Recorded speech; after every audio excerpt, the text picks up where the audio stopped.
the Torah portion, Vayigash. We continue with a very a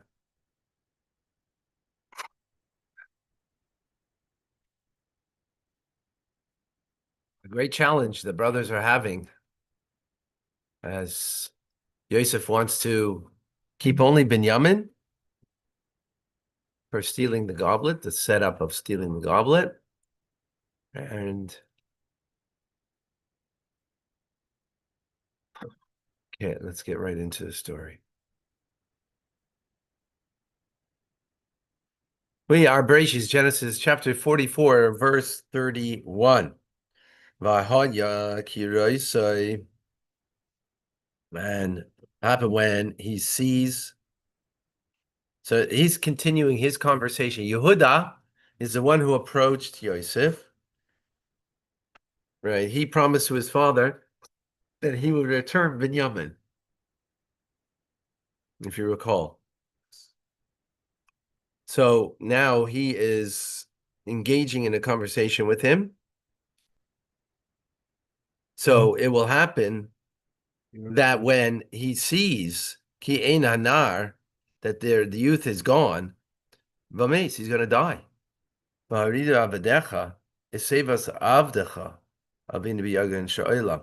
V'hiridu, and you've brought down your servant, esevas avdecha, the old age of your servant, our father, b'yagan sha'ola.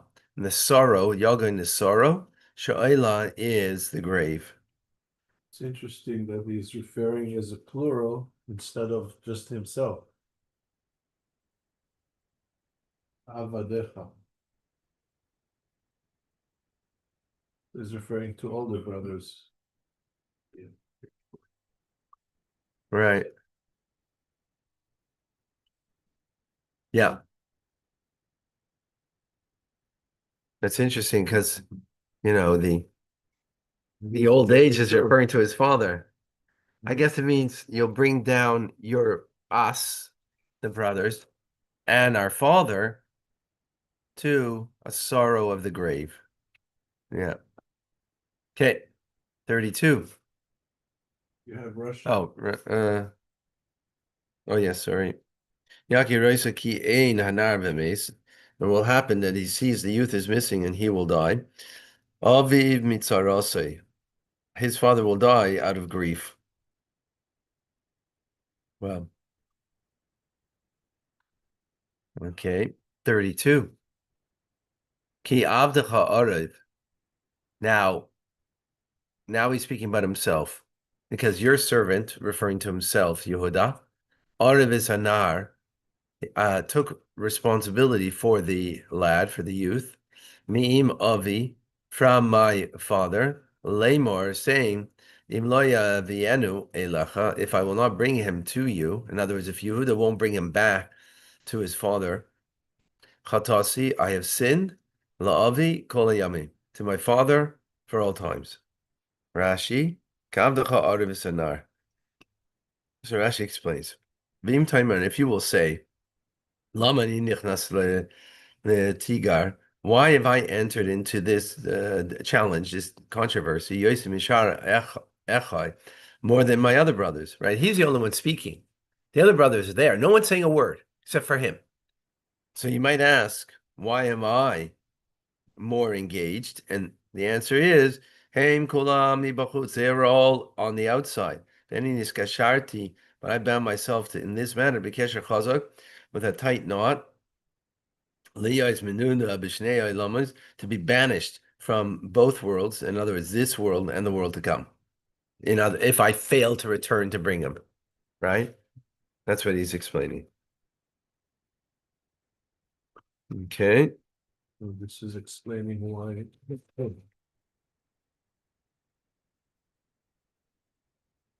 This is explaining why he is more engaged than only one engaged, and his brothers are not engaged, right? They're standing outside. In other words, so to speak, nothing will happen to them. I'm going to lose this world and the world to come, he says. Amen. Amen. Okay. 33. Vata, and now. Yeshiv na, please let Yeshiv na. Yeshiv means to sit. Avdacha, in other words, let your servant me. He's referring to himself. Tachasanar, in the place of the lad. Eved la'adaini, I will be a slave to my master, to you. In other words, take me as a slave, not my brother. Okay? Vanar yal imecha. And the lad, the youth, will go up with his brothers. Rashi, Yeshiv na avdacha.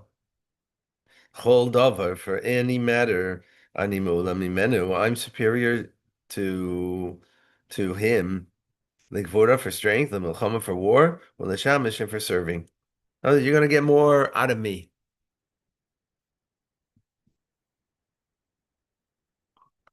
How does Rashi get that out of there? Not certain.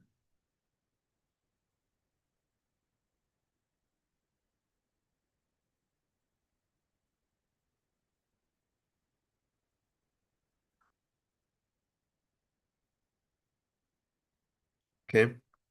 How does Rashi get that from those words?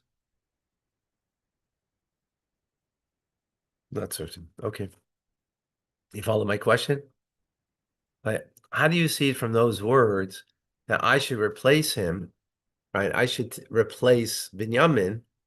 How do you see from those words that he's saying these other things, that I'm stronger than him, I do battle better than him, I can serve better than him, right? How does Rashi get that out of those words or from the context?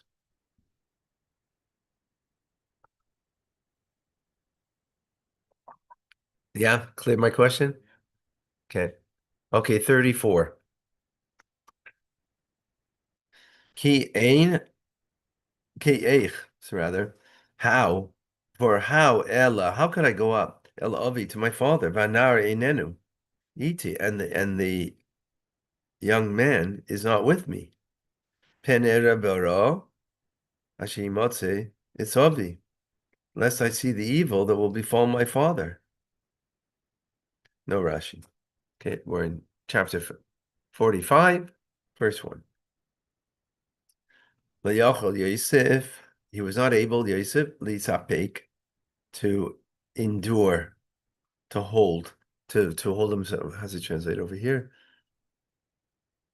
To bear, to endure, to bear. Yeah. Cholin and Savim all those that were standing upon with him. V'yikra, and he called V'haitzi kol ish me alai, and he called out, said, everybody should be removed, every man from upon me. In other words, all of the Egyptians that were there, remove them. So he'd be only there with his brothers. And no man stood with him. When Yosef made himself known to his brothers. Rashi. Yosef and Yosef was not able to endure the presence of all those who stood there. He was not able to bear that the Egyptians should stand before him.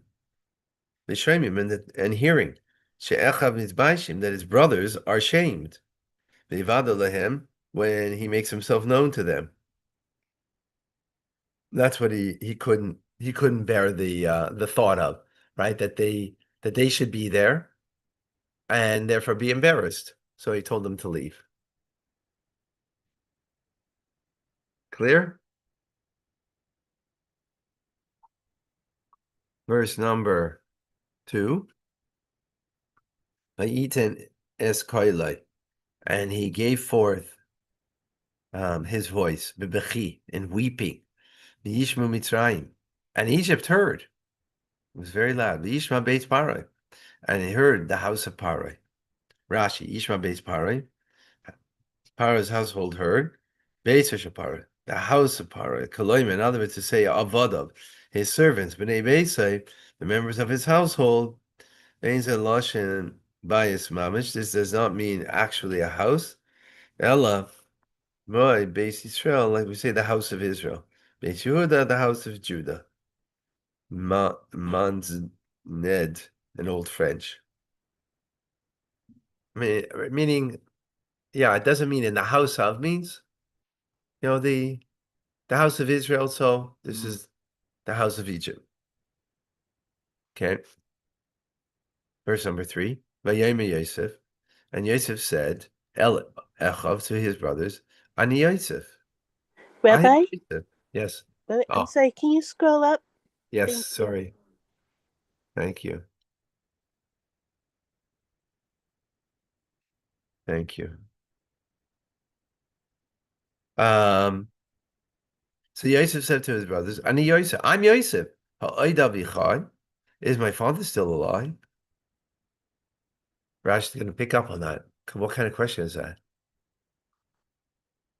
Of course his father's alive. He just spoke about his father. Right? Yehuda just spoke about his father, that if Binyamin doesn't come back, what's going to happen to his father? So of course his father is alive. So Rash is going to pick up on those words. Okay? That's what happened to Sarah. She died from sorrow. So V'lo yachlu echav lanos. Actually, it's interesting. And it was not able, they were not able, the brothers, to respond, I say, to him, ki nivalam nipanov, because they were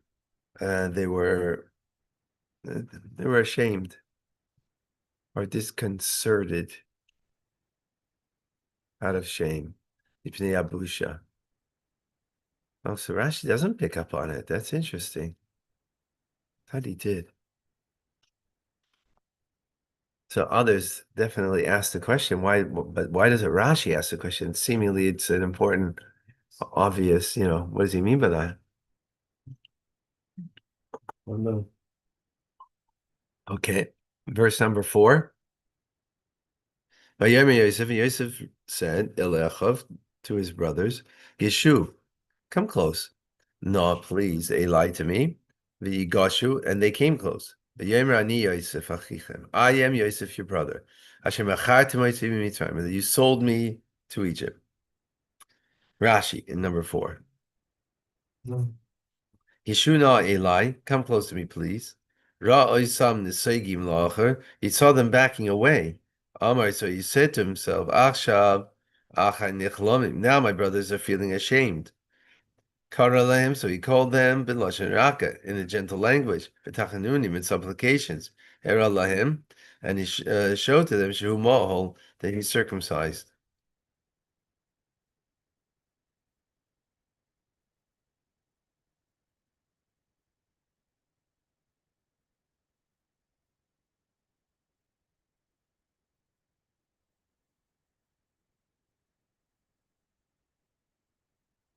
Okay, and that's the coming closer, that they should know that he's circumcised.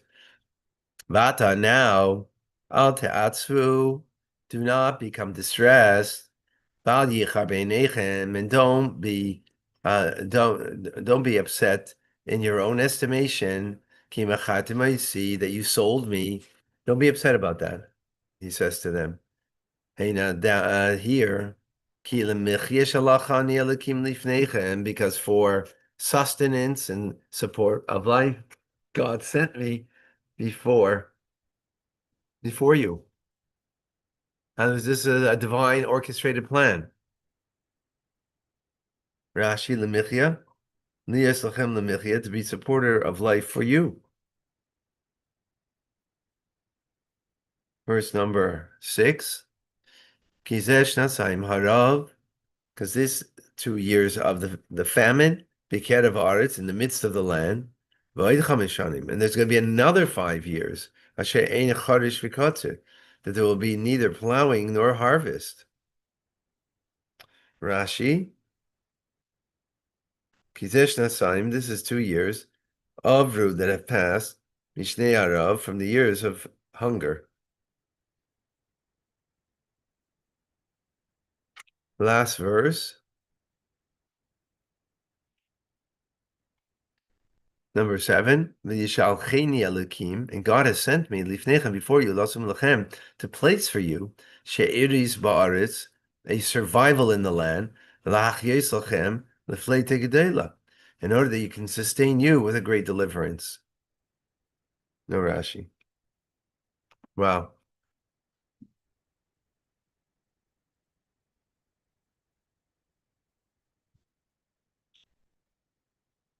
Let's see.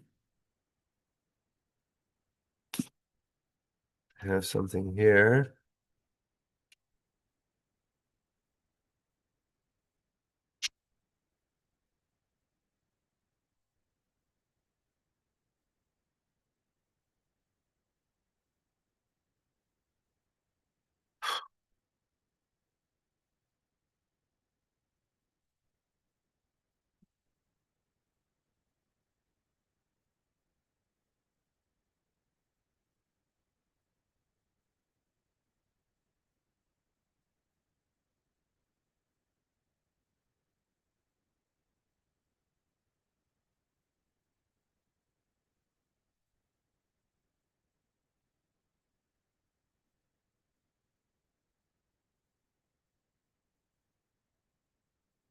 Okay, so the Rebbe asks a question in verse number 3, right? Yosef saying, "Ha'oid avichai, is my father still alive?" Right? So all the commentators ask, he already knows that he's alive, right? So why is he asking that, right?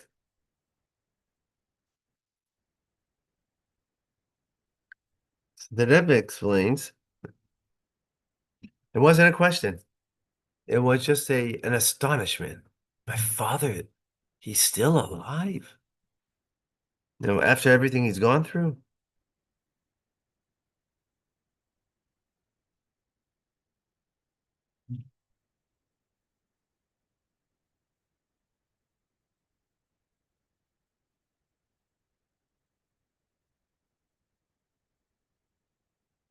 A couple of parshas ago, 2 parshas ago, in Parshas Vayeshev, if you remember when they came back with his coat with blood on it to show the father, so what does it say? He refused to be comforted. So Rashi explains that over there that a person, there's a decree from heaven that when someone loses somebody, then after a year you start forgetting, right? Their memory is not so strong after a year. That's only if the person really died. If the person didn't die. So Yosef didn't die. All these years he's been living in sorrow. My father's still alive, like dealing with all that sorrow. That was that's basically what he is saying.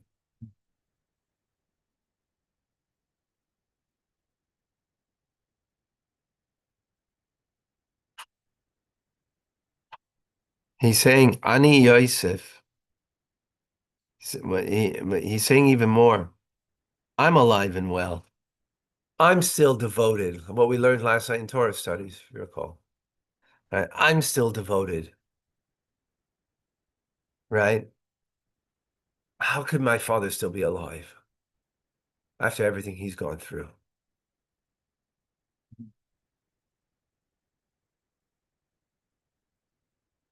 In other words, I'm Yosef, I'm still alive, so that means there's no decree again from heaven that after a year you forget.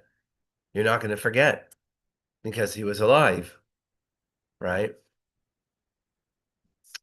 He was alive, so he's not forgetting. Therefore, for 22 years, he's going through a lot of sorrow. How's he still alive? I'm alive and well. Then how could he be alive and well after going through everything that he's going through?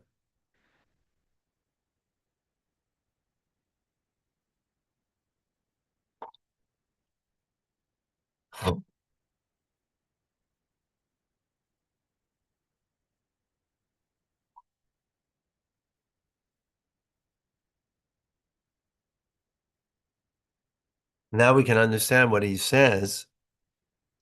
It'll be tomorrow. Quickly go and bring our father.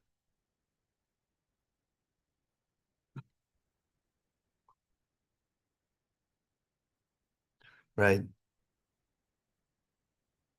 Because now he's got even more anxiety because Binyamin was taken. So go quickly, tell our father, I'm alive. Not only am I alive, but I'm second in command. And I'm still committed. I haven't lost anything. Right? That's what he's saying to him. Wow. Rabbi, it makes me wonder what happens when we say Kiddush for someone who we think he's dead, but he's not dead. When you say Kaddish for someone, Kaddish for someone who we think he's dead, but he's not dead. Like